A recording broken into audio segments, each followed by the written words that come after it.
My 13-year-old nephew met my wife for the first time and said, "I've seen you before." She froze, and what happened next left me shaken. What unfolded after that moment changed everything I thought I knew. Hi. My name is Alex, and I'm a 30-year-old man who's been through a lot recently. Even though some time has passed, it still feels like everything happened just yesterday. I wanted to talk about it with someone other than my family and friends, so here I am. Let me start from the beginning. I was born much later than my brother. He was 16 years old when I was born. Because of the big age gap, we never had a close brotherly bond, although he did spoil me a lot. It felt like he treated me more like his own child than his brother. By the time I was old enough to remember anything, my brother was already off to college. When I was 10 years old, I attended his wedding. He was already expecting at the time, so I was excited not just for the wedding but also to meet my nephew and have another kid to play with. 5 months after the wedding, my nephew, Tori, was born. I still clearly remember visiting him in the hospital right after he was born. I was so excited to see his little face and felt an overwhelming amount of love for him. After Tori came home, I spent as much time as possible with my brother to help take care of him. As the years went by, my love for Tori only grew. I would always offer to babysit whenever my brother needed help. Instead of thinking of each other as uncle and nephew, Tori and I felt more like siblings. That's why it was so hard for both of us when I had to move to a different state, Florida, to study and work. But I made sure to always call home and stay in touch with my family, especially Tori. The distance didn't break our bond. In my last year of university, I met my wife, Caleb. She was a star athlete, and I still don't know how I caught her attention. Since I wasn't into sports at all, I spent most of my time reading in the library. But one day, Caleb found me there and started talking to me. What I loved most about her was how confident and charming she was. Later, after we were together for a while, she told me she was actually nervous to talk to me, but I never would have guessed that from how confidently she approached me.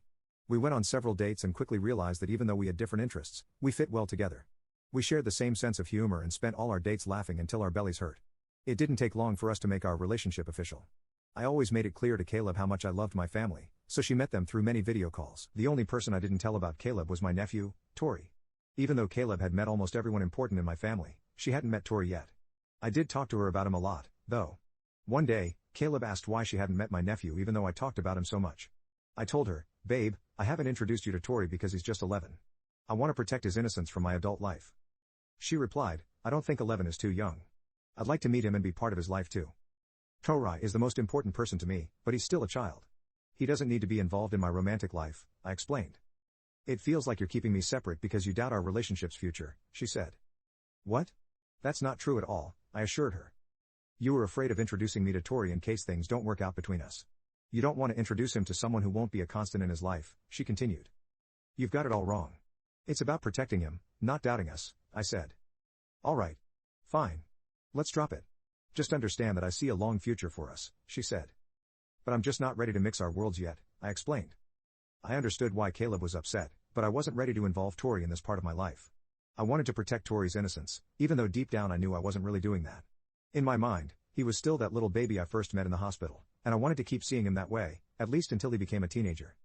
2 years after we graduated from college, Caleb asked me to move in with her, and I happily agreed. I was thrilled to live with a woman I was so deeply in love with. During this time, I also met all of Caleb's family. Caleb was still a little hurt that I hadn't told Tori about her yet, but she chose to let it go instead of bringing it up. I could tell she was still bothered by it because she would briefly mention it before dropping the subject. When Tori turned 13, I waited a couple of months before finally telling him about Caleb. We got on a video call one day while Caleb was out for a run. "Tori, I have something to share with you," I said. "What's up?" he replied. "I have a girlfriend." "Really? Oh my gosh. Tell me everything," he exclaimed. "Her name is Caleb. We met in college and have been together since my senior year." "Is she a good person?" he asked. "She's the best. You'd love her," I assured him. "I can't wait to meet her then." "Well, actually, we were planning to come for Thanksgiving." "Wait. Seriously? I've got bad timing." "What do you mean?" I asked, confused. "I got into that boarding high school I've been raving about for ages. I need to be there next month." "That's amazing, Tori. I'm so proud of you." "Yeah. But I won't be around for Thanksgiving." "Don't worry about it. I'm planning on marrying Caleb anyway, so you'll have plenty of time to meet her." "You're already planning weddings?" "I love it," he said with a laugh. Update. We spent the next half hour excitedly talking about Taylor's new school. I learned that Taylor would only have some time off, but now that Sarah and I were working, we couldn't just take off to go meet him. And when Taylor was at school, he wasn't allowed to use electronics for long periods. Taylor was fine with that because the school had so many extracurricular activities that would keep him busy and tire him out. By the end of the day, I was excited for him to experience new things. When Sarah came back from her run, I told her about the call. Once again, She was disappointed that she missed meeting Taylor, but she felt better knowing that I was ready to introduce them. She didn't mind waiting because she knew I wasn't purposely keeping her away from the most important person in my life. A couple of months later, while we were visiting my family for Thanksgiving, Sarah decided to propose to me. I couldn't have imagined a better time for her to do it. She knew how much I wanted my family to be there during my big moments. I said yes with the biggest smile on my face and tears streaming down my cheeks. We got married within the next year. Taylor, of course, heard the news and sent a text congratulating me. Sarah and I spent the next year meticulously planning our wedding. We wanted everything to be perfect. Since Taylor was still at school, there was no way for him to attend the wedding.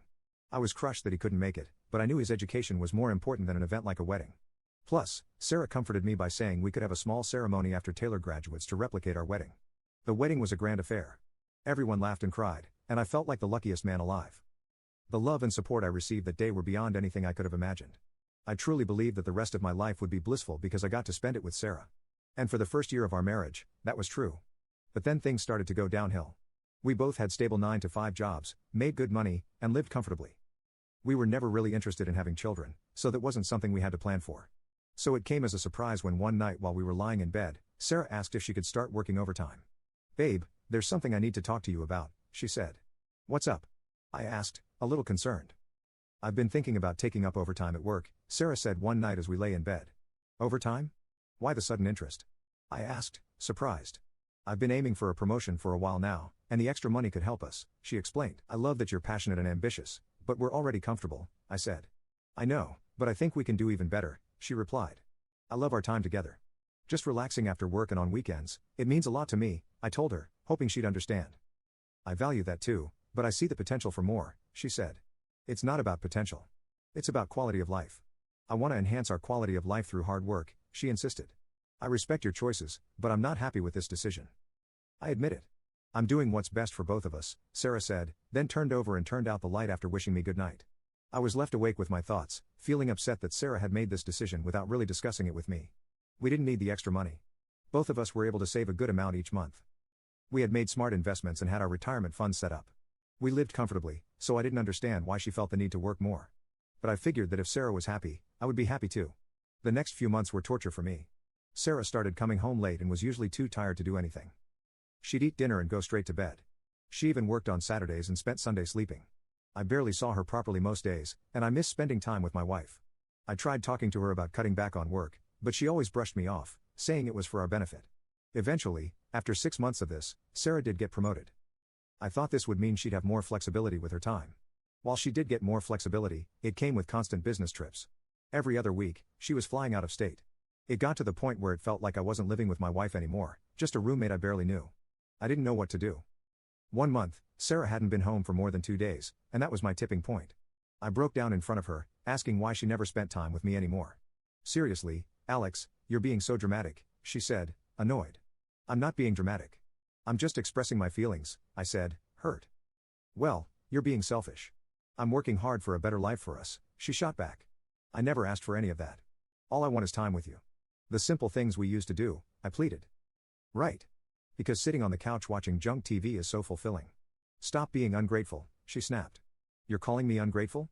I appreciate your hard work, but it's tearing us apart," I said, my voice shaking. "If I waited for you to tell me what to do, I'd be stuck doing nothing in life. Do you really think I'm holding you back?" She retorted, shocked. "You settle for less.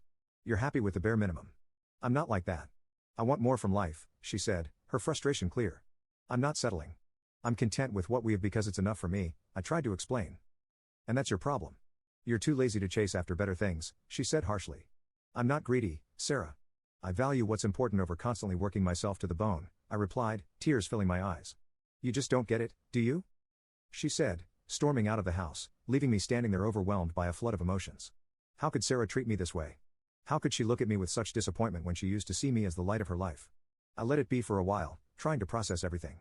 Eventually, Sarah's business trips became so frequent that she barely lived with me anymore. My heart is numb now.